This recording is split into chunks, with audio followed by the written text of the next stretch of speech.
Welcome everyone back to weekly weather updates, and this evening we'll have a look at the latest GFS, GEM, ECMWF, then we'll have a look at GFS ensembles, we'll have a look at some temperature charts as it is looking like we could be seeing some quite warm conditions next week, and then we'll have a look at the live radars. We do have some showers around. Do remember, if you enjoy my videos, make sure you do like and subscribe, and do remember to follow me on Twitter as well. Link is in the description. So you can see at the moment we have an area of low pressure that is swept through. It brought rain over the last few days, but it's slowly clearing eastwards and being replaced by higher pressure.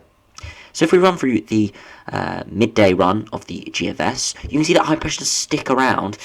Low pressure does try and budge it away, but it's going to be quite unsuccessful in that, and we do stick under this higher pressure. Now, there isn't really too much warmth underneath it, but with drier conditions, more sunshine, over the weekend it's going to feel fairly pleasant. Temperatures perhaps could be getting up to high teens, perhaps even low 20s with the high over the top. Beyond that is when it does become interesting. You can see that low pressure tries to push in off the Atlantic, but the high pressure does block it out. And what this does is it dips the jet stream further southwards. So if we have a look at the pressure charts, you can see it dips the jet southwards, and we see this little upper level trough towards sort of eastern part of Spain and Portugal. And what it does is it brings up a southerly flow. And if you look at the upper airs, you see very warm temperatures come up just after bank holiday Monday, with potentially 15-degree isotherm moving in with the southerly winds.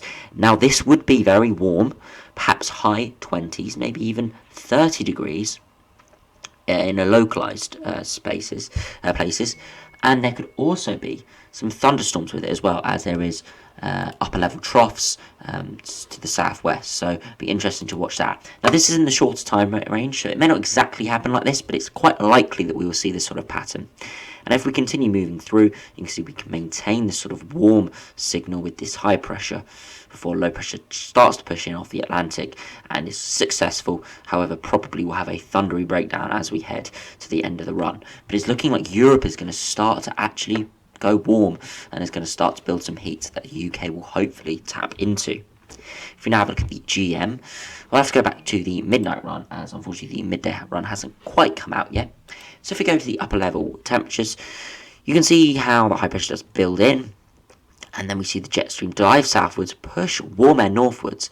But interestingly, the GFS, so dissimilar to the GFS, the low pressure does sweep through, so we get a couple days of warmth, especially further eastwards, before low pressure sweeps through, and it does look like it will go westerly again.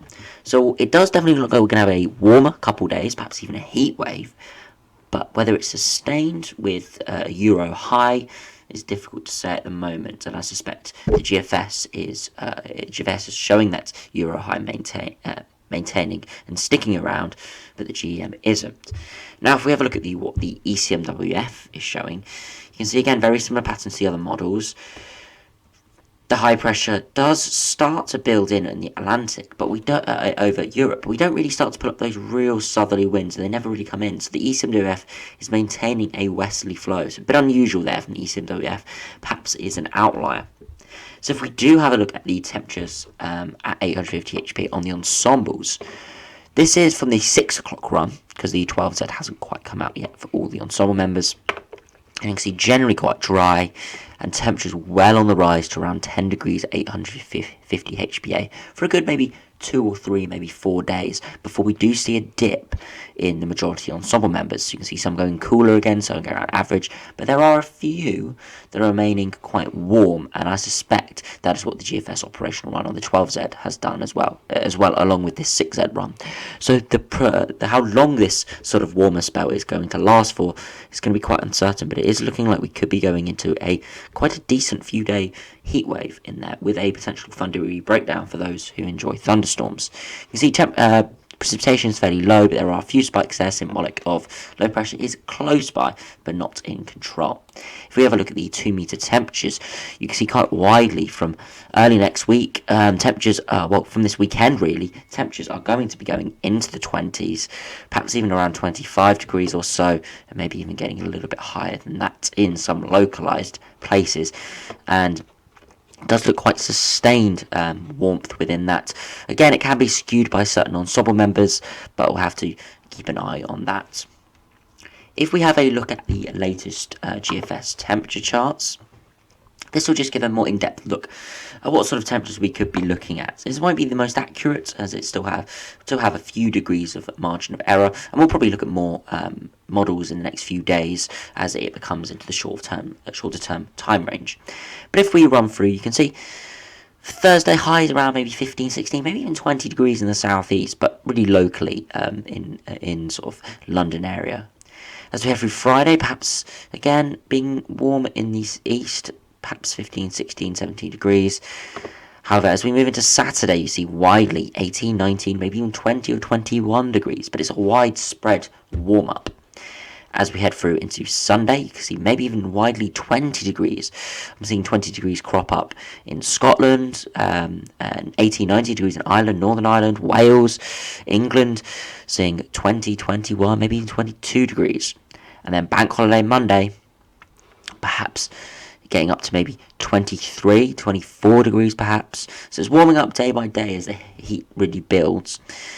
But it's really when we start to put up those southerly winds, you can see Tuesday afternoon, maybe 24, 25, maybe even 26 degrees. For Wednesday afternoon, it really ramps up again, maybe 24, 25 degrees, again widely. Perhaps cooler air coming in from the north west as we got weather fronts trying to come in, but they're going to remain blocked out. And as we head into Thursday, again, maybe 27 or 28 degrees there in the southeast. A bit cooler further northwards where lower pressure is influencing a bit more, but quite widely into the low to mid-20s, perhaps even getting up to high 20s. And then beyond that, the heat still in the east, but then it will slowly be swept away by weather fronts coming in off the Atlantic. But that's beyond day 10. On this latest GFS, so it's more uncertain range. But at the moment, it's definitely looking like we could be going quite warm into the first few days of June. Now, if we have a look at the live radar, you can see that low pressure is currently situated out in the North Sea, and you can see weather fronts and rain just associated with it spiralling around northern Europe. You can also see a few showers caused by this low pressure still in parts of Scotland, northern England, perhaps parts of East Anglia, and still pretty cloudy, but it should start to clear over the next few days to give way to better temperatures as we head into the bank holiday weekend and start of June. So fingers crossed that we can get a decent warm spell. As I know, the last few months it's been quite wet, and it's been wet May, very dry April, but it's generally been pretty cold and miserable. Even when we have had the drier days, the highest temperature in the spring was actually recorded in March. So it just shows you how sort of abysmal the last 2 months have been. So hopefully we'll start to see some warm weather for all those warm weather fans out there, and we could also maybe see some thunderstorms as well for those who enjoy that. So anyway, thanks for watching, hope you enjoyed, subscribe if you're new, and I'll see you again for another video soon.